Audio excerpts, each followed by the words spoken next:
Okay, we're going to now go over Lab 11, which is the female reproductive system. In your lab exercise books, this would be section 32. Now, in our objectives here are to review the gross anatomy of the female reproductive system, including any model images. These would be including the images I put on the PowerPoint as well as in the lab exercise text. To review the microanatomy of the ovaries and ovum development, including review the micrographs, and complete the worksheet pages 579 to 580. That is the PDF form that you will have in the Blackboard. You are to download it, complete it, and upload the worksheet by Friday, 5 p.m. Examining the gross anatomy of the female reproductive system, we are looking at the ovaries and the accessory organs. The function of these structures are the production and maintenance of egg cells, ova, the transport of egg cells to the site of fertilization, to provide favorable environment for the developing embryo/fetus, facilitate the birth process, and to produce sex hormones. Now, in the structures, the ovary, plural ovaries, are positioned along the lateral wall of the pelvis between the internal and external iliac arteries. The accessory reproductive organs for the female include the uterine tubes, the uterus, and the vagina. As you can see here, we have, of course, the vagina. We have the cervix, which is the beginning of the uterus. Of course, you've got the round dome-like structure here, and you've got the body of the uterus here. On the side here, you can see the fallopian tubes, otherwise referred to as uterine tubes. We have the ovaries over here. Okay. Now, uterine tubes, they also go by the names oviducts or fallopian tubes, are connected to the uterine wall and extend laterally toward the ovary. The uterus is shaped like an inverted pear, and this is referred to in the direction anteflexion. Okay, so it's somewhat normal in most women. It bends anteriorly toward our, it would be located superior to the urinary bladder. And what happens is you do get from time to time individuals who have it bend posteriorly toward the sacrum, and that's referred to as retroflexion of the uterus. But during pregnancy, it tends to then take the anteflexion direction, the anteflexion orientation, I should say. Now, in the vagina, that's a muscular tube extending from the uterus to the vaginal orifice. The uterine tube regions include the infundibulum, ampulla, and isthmus. The infundibulum is a funnel-shaped structure of the tube. The free end has finger-like projections that are called fimbriae, which help draw the ovulated egg into the uterine tube. Now, the ampulla is the middle region. It's the longest segment, and fertilization usually occurs in this area. The isthmus is a narrow medial section, a segment that attaches to the wall of the uterus.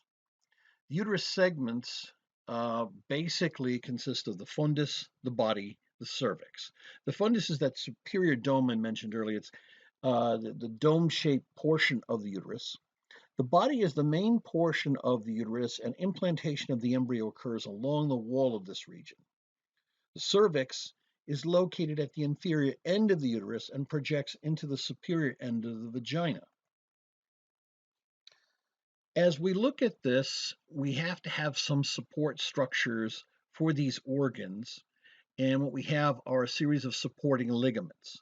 The suspensory ligament of the ovary attaches the superior aspect of the ovary to the pelvic wall.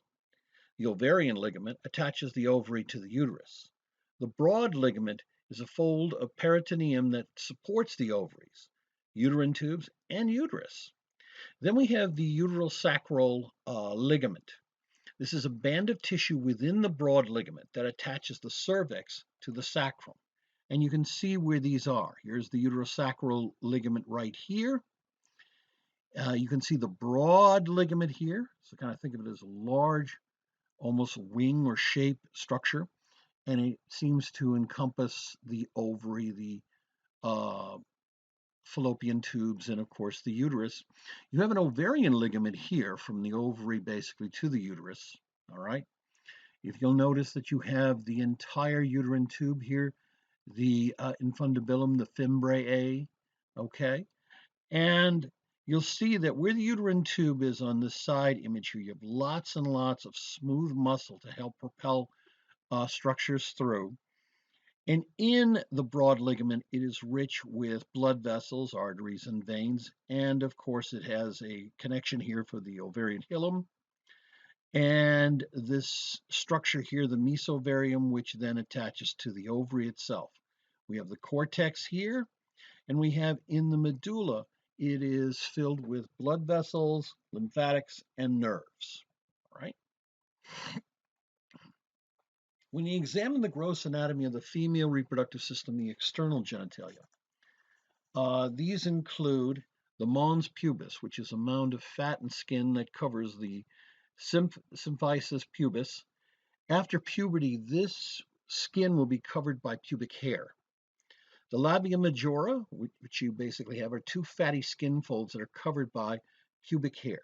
They project posteriorly from the mons pubis. The labia minora is two smaller skin folds that are located within the borders of the labia majora. They're highly vascularized, so they're going to appear somewhat pinkish in color, and they are hairless. The vestibule is the space enclosed by the labia majora, labia minora, and then you have the clitoris, which is the cylindrical structure composed of erectile tissue located anterior to the vestibule. And you can see you have the vaginal entrance here. You have the labia minora here and over to here. Clitoris is up here. You have the mons pubis here, and you have also, of course, the labia majora right here. You can see how that pinkish color is due to the rich vascularization there. At the floor of the vestibule, you will find two openings.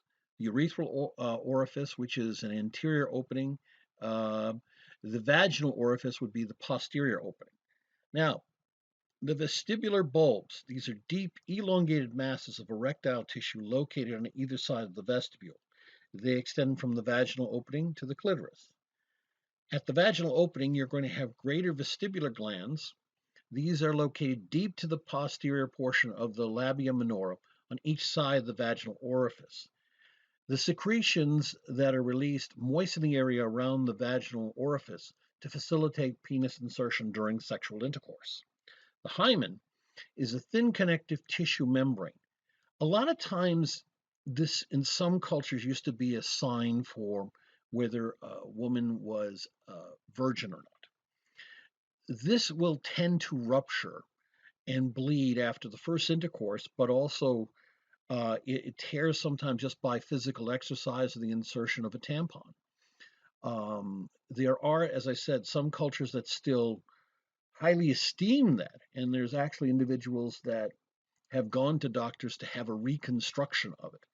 But for all practical purposes, it basically can rip or tear through strenuous physical exercise and other activities, sports and things like that, with no real significance to the health or well-being of the female. The urogenital triangle, this is an anterior region of the peritoneum, and the external genitalia location, it consists of the ischial tuberosities in the symphysis pubis. Here is the vaginal canal. You'll notice that you have smooth muscle here, and you have a variety of vaginal arteries and veins. The cervix is superior to this, and the opening to the cervix is the external os. You have this pocket around the cervix, which is called the vaginal fornix. The hymen, if it exists, will be a thin membrane right around here at the opening here, and right superior to the vestibule. Here's where you have the greater vestibular glands, and of course then you have here the labium minoris, not minimus. Here is the urogenital triangle here. Now, I tried to get a picture similar to 569. It was not perfect, but basically it gives you this understanding of the anterior portion of the peritoneum. And you can see where you have certain bone structures here. The urogenital triangle, if you basically take a string and run from one edge to the other, and then along this line to where you come up to this opening here. This urogenital triangle is really the home to the opening of the vagina, the urethra, and the clitoris. Okay, that is the real importance of it. Next, we're going to look at the gross anatomy of the female reproductive system, the mammary glands. These glands are really modified sweat glands, and they basically function to produce milk that provides nourishment for a baby after birth.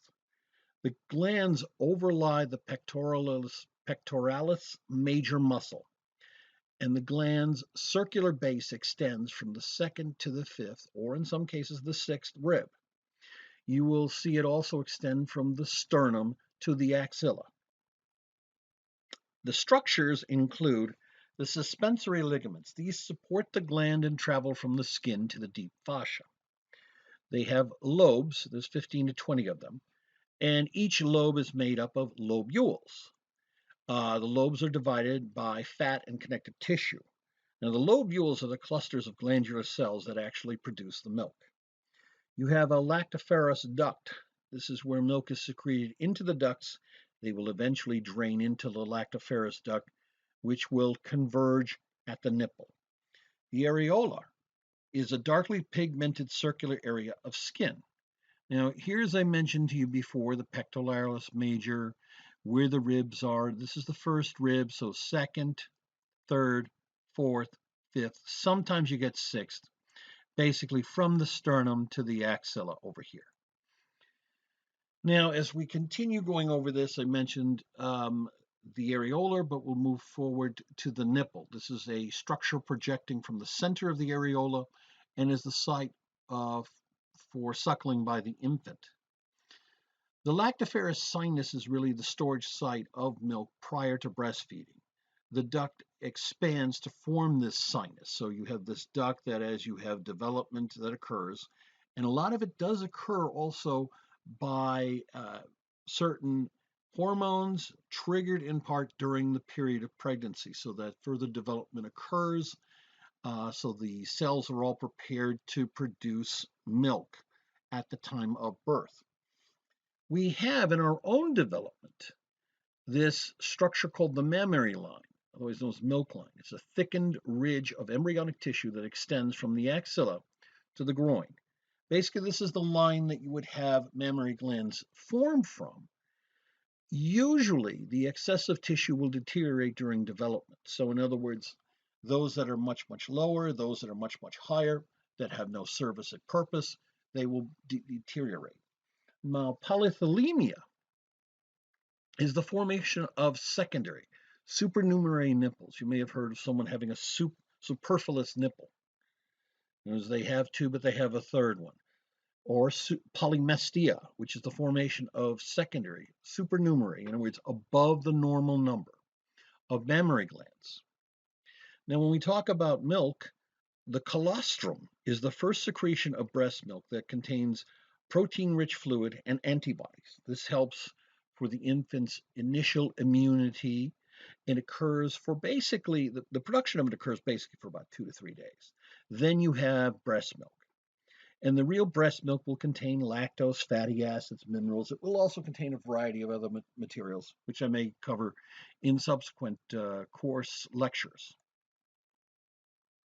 So just to review, you have here the pectoralis major muscle. You have basically adipose tissue here, the suspensory ligaments of the breast. You have then basically the secretory alveoli, the lactiferous duct, the lactiferous sinus. Now the sinus is close up to the actual nipple itself. Then you have the areola. And of course, keep in mind that you have this whole structure here, which is referred to as a lobe. The smaller ones are the lobules. Now, The next area we're going to go through is the microscopic anatomy of the female reproductive system's best known organ, the ovary. An ovarian cycle is a cyclic monthly changes that occur during a woman's reproductive life. It consists of several phases: the follicular phase, the luteal phase. The follicular phase is the first half of the cycle. 6 to 12 primordial follicles are induced by follicle stimulating hormone, FSH, to grow and mature. So this is the place before we have ovulation, okay? And you have the maturation of some of these follicles, which will contain, in essence, an egg cell. Now, the luteal phase starts at ovulation. That's the release of the egg from the ovary. And all of the events occurring in the luteal phase are really influenced by another pituitary hormone called luteinizing hormone, LH. Now, after ovulation, the remaining follicular tissue will transform into this unique tissue called the corpus luteum, which may release further hormones if fertilization occurs. Basically, the corpus luteum takes over the production of progesterone and estrogen, but then will die out if fertilization has not occurred, or may continue if fertilization has occurred. And then what pushes the corpus luteum to produce more hormone of estrogen, progesterone, will be a signal created in part by the developing embryo's cells called human gonadotropin hormone. Okay, we'll get more into this later on. Now, the ovary structures, ovarian cortex, that's the part I mentioned earlier. That's going to contain developing egg cells, oocytes, that are enclosed by multicellular capsules called follicles. The follicles are in various stages of development. They will exist in the cortex alone. Now, in the center of the ovary is the area called the ovarian medulla, and that's the core of loose connective tissue that contains blood vessels, nerves, lymphatics, which supply the ovary. Now, when we go through the follicles, we have to go through a stage of development. If you want, you can go to page 572 to see some of this, as well as 573 to see some of the after effects. But basically, while we're still in the follicular phase, we have the primordial follicles. These are produced during fetal development. So the initial cells are produced as we are still a fetus. They're located in the outer portion of the ovarian cortex, and the primordial follicle will contain the egg cell surrounded by a single layer of squamous follicle, or otherwise called follicular cells. The primary follicles, this is when you have follicles dividing. They will form also multiple layers of cuboidal and columnar cells. These cells are called granulosa cells. There are also other cells that will be the thecal cells. The thecal cells are differentiated from the granulosa cells because the thecal cells will surround in close contact the egg cell. Now, both the granulosa cell and the thecal cells will produce the female sex hormone, estrogens. What you're going to find also is around that egg cell is a layer of glycoproteins called the zona pellucida. And this formation occurs at the primary follicle stage. The zona pellucida will be important later on when we talk about fertilization also. So keep that in mind. From primary follicles, we move to secondary follicles. This forms when you start seeing fluid-filled spaces appearing between the granulosa cells. The fluid-filled spaces merge to form one large single fluid-filled chamber called the antrum. Finally, you come to the tertiary follicle. This is where the granulosa cells surround the large antrum. The egg is surrounded by a single layer of granulosa cells called the corona radiata, and is attached to a stalk of granulosa cells. So it's sort of like sticking out in the middle of this huge sphere of liquid.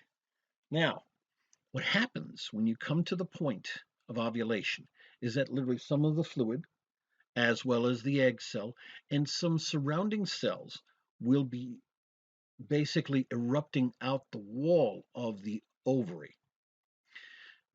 This is ovulation. The egg leaves as a tertiary follicle into the pelvic cavity. The egg is surrounded by the corona radiata. Now, the remaining cells start to form what is called the corpus luteum. That's referred to as yellow body. This structure develops from the follicle remains and produces basically estrogen and progesterone. Now, what about the subsequent times when you didn't have fertilization? You went through the corpus luteum and then nothing happened. Do you still have corpus luteums? No. What happens is that they start forming the corpus albicans, the white body. So the fertilization doesn't occur, and that's about 2 weeks. And so what happens is the corpus luteum begins to break down.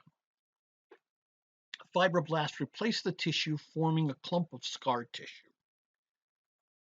So you can see this from the primordial ovarian follicles. They call this in the egg nest. Okay, here's here, here, here. Then you go to the formation of a primary ovarian follicle. Now you're going to have granule cells here. You're going to have some thecal cells also. Then you start going into the secondary formation. And now you start seeing granulosa cells here, some thecal cells around here, and also the formation of this layer of the zona pellucida, and of course the primary oocyte. And what happens is that you start forming this fluid chamber, and eventually it forms sort of this solid, massive superchamber called the antrum that's all fluid filled. There's cells around it. Cells will help produce some of the fluid. Notice that there'll be an attachment of granulosa cells right around here. The secondary oocyte has gone through certain changes, but it's still there, and it's got a surrounding layer of cells, the corona radiata. Then we get ovulation. Then we get the formation of the corpus luteum. And what happens is you're going to start seeing corpus albicans if the female has already gone through several cycles, because they will be there for the rest of the life of the individual. The next thing we're going to look at is the microscopic anatomy of the female reproductive system, that aspect called the uterus. Now, the function of the uterus is to receive the embryo from fertilization, to nourish and support the embryo/fetus during its development, and to facilitate the birth of the full-term fetus. Now, there are several wall or basically uterine wall layers. The innermost layer, the inner lining, is the endometrium, and it consists of the following. You have the epithelium, which lines the lumen of the uterus. You have the lamina propria, which is the thick layer of connective tissue deep to the epithelium. And you also have uterine glands. These are tubular glands. They're scattered throughout the lamina propria. They're lined with ciliated columnar epithelium, and they also produce a glycogen-rich secretion. Okay? Now, I want you to be mindful of the fact that the uterine glands do change structurally during different parts of the phases that occur in the uterine cycle. We'll get more into that in a second. Now, the functional zone is a superficial zone that contains most of the glands. It thickens during the luteal phase and is shed if fertilization does not occur. Beneath that is the basilar zone. This borders the smooth muscle layer. It's not shed during menstrual cycle. The functional zone will build on top of the basilar zone. After we've gone through these zones of the inner lining, we go to the next layer, which is the myometrium. This is the interlacing layer of smooth muscle cells. And then the perimetrium, which is the outermost layer consisting of serous membrane and part of the visceral peritoneum. So you can see this. Here you have the endometrium here, the myometrium later. And you can see this functional layer where you have spiral arteries and you have various glands. Underneath it is the basal layer. This layer is going to be on which the functional layer will be generated depending on the fertility, the different parts of the phases of the uterine cycle the female is in. Underneath it is the myometrium, okay? So we have to go through and talk about the uterine cycle. This is the menstrual cycle, as it's also called, and it refers to the cyclic changes that occur in the endometrium over the entire menstrual cycle. And when we talk about the cycle, we have different phases: the menstrual phase, the proliferate phase, and the secretory phase. The menstrual phase is approximately 1 to 5 days. It is the degeneration of the endometrial glands and the blood vessels. This is where you start having the functional zone breakdown, and you have the basically sloughing off of endometrial tissue, a little bit of blood. They pass out the vagina as a menstrual flow, menses.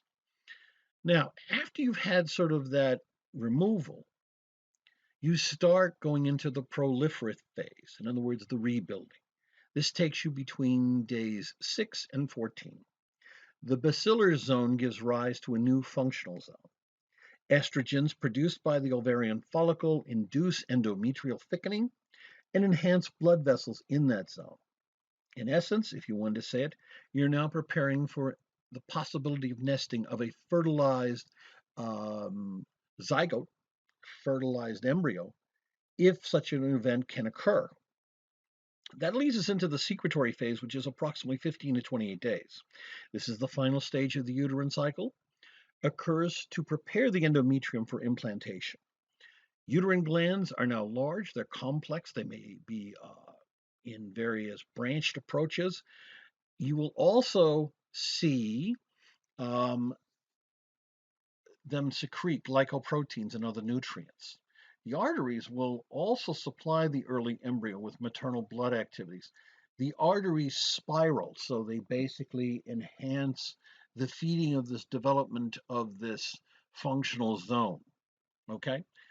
And the activities are all supported by progesterone produced by the corpus luteum. So it is really progesterone that really revs up everything to get thickening up of this layer for the possibility of implantation. And here you see the menstrual phase, the uterine glands, you have the myometrium, the basal layer of the endometrium, you have, of course, the uterine cavity. Then you start moving through, and most of this is sloughed off, so you don't see a lot of sophistication here. What you do is you have the proliferative phase, and the uterine glands are all starting to proliferate. You have the rebuilding of the functional layer. You have the basal layer down here, the myometrium, and then finally you get to the secretory layer. And if you notice, there's a lot of sophisticated structures here in the glands. You will also, if you look very carefully, a really spiraling and sophistication of the blood vessels that are in these areas. This layer has thickened up. If you have a fertilized egg, by now it's approached multiple cell stage as an embryo, and it will begin to work on implantation in these walls here. That's in the best of situations for the beginning of implantation. From here, we're going to move to looking at the microscopic anatomy of the uterine tubes and the vagina. The uterine tubes, these are muscular tubes. They're lined with epithelium with many ciliated cells. Now, to give you a tip off, the ciliated cells are partly used to create currents. They will oppose the movement of sperm cells coming up into the tubes, but they will also encourage the movement of ova heading down through the tubes. So it's sort of a nice meeting. And if you say, well, opposing the movement of sperm, the sperm will still move. The sperm will still do well. But actually, if you think about it, the slow-moving sperm versus the fast-moving sperm, the healthy sperm versus the not-so-healthy sperm, it's sort of nature's way of doing an elimination process. If the slower-moving sperm are not effective or have some genetic defect within them, they can get basically slowed down, whereas the faster sperm will be able to successfully fertilize the egg. When we look at the structures of the uterine tubes, we have the lumen, which is the space for the transport of the oocyte or embryo and sperm.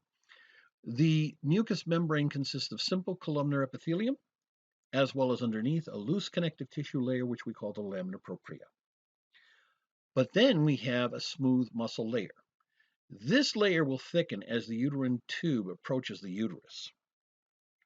And then on the outside, we have the serous membrane that covers the outside wall of the uterine tube and consists of a thin layer of connective tissue and simple squamous epithelium.